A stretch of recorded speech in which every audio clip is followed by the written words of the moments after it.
السلام عليكم أعزائي المشاهدين، أهلا بكم في فيديو جديد وشوية انطباعات كده سريعة عن الإعلان الأخير للموسم الأخير من ذا بويز. فتابعوا معايا الفيديو واعملوا لايك وشير وسبسكرايب ويلا بينا نبدأ.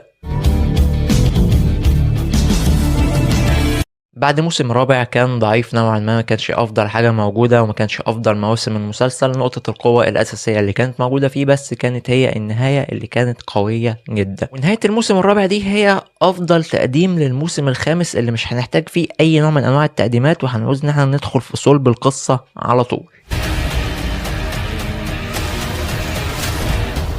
وبيبدأ الإعلان بنشوف فيه فريم حلو أوي، بنشوف هوملاندر واقف وفي شعار الصليب موجود وراه، يعني كناية عن إن هو خلاص نصب نفسه إن هو إله في الأرض ومش شايف أي حد قدامه.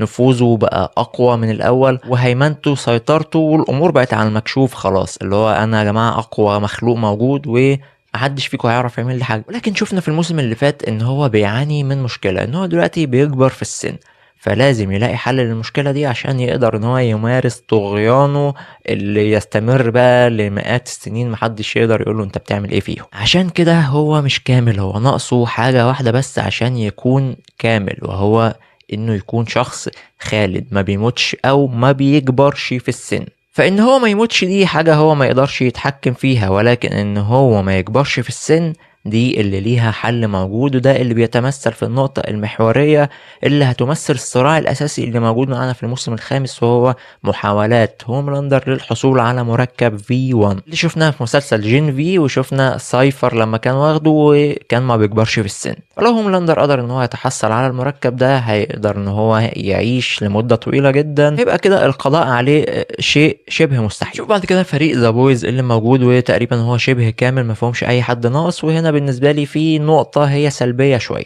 في نهاية الموسم الرابع شفنا ان الفريق معظمه اتقبض عليه، فمنين هو اتقبض عليه وانت دلوقتي في الاعلان بتيجي موجودة عادي دون يعني ايه الرجوع للنقطة ان هم اتقبض عليهم. انا عارف طبعا ان هم في اول حلقة بالكتير هيكونوا تخلصوا من الوضع اللي هم موجودين فيه، ولكن برضو ما يتمش اهمال النقطة دي. ما انت ما تعمليش نهاية قوية ومع الاعلان بتاعك تقوم مدمر لي النهاية دي. ولكن ما علينا، بيرجع الفريق كامل وبنشوف ان بوتشر دلوقتي طبعا هو موجود وهو اقوى واحد فيهم بعد ما بقى شخص ذو قوة خارقة، ونشوف كمان ان هو مش متفق معاهم ويمارس سلطته المعتادة عليهم. يا ترى ايه سبب الخلاف اللي موجود بينهم؟ دي حاجة هنعرفها لما نتفرج، ولكن هما دايما على مدار احداث المسلسل كان في صراعات موجودة بينهم، ولكن الفرق ان دلوقتي بوتشر ممكن يقتلهم بكل سهولة. حاجة من أهم نقاط القوة اللي موجودة هي عودة واحدة من أفضل الشخصيات في عالم ذا بويز، وهي سولجر بوي، واللي بنشوف كمان فريم جميل جدا موجود في الإعلان بيبقى موجود فيه الثلاثي الأبطال بتوع سوبر ناتشورال هيكونوا متواجدين معانا بالموسم ده، ولسه ما عرفناش أدوارهم هتبقى عاملة إزاي. بشكل عام الإعلان بيوضح إن إحنا قدام موسم قوي، ولكن أنا مش هنجرف مع التيار وأقول والعظمة بتنتظرنا والكلام ده كله، لأن الموسم الرابع الصراحة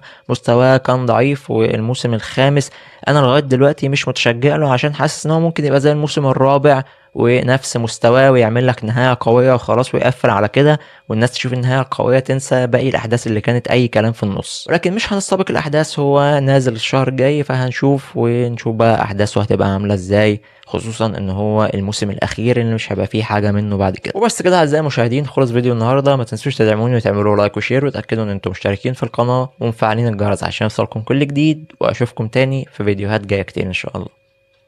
سلام عليكم.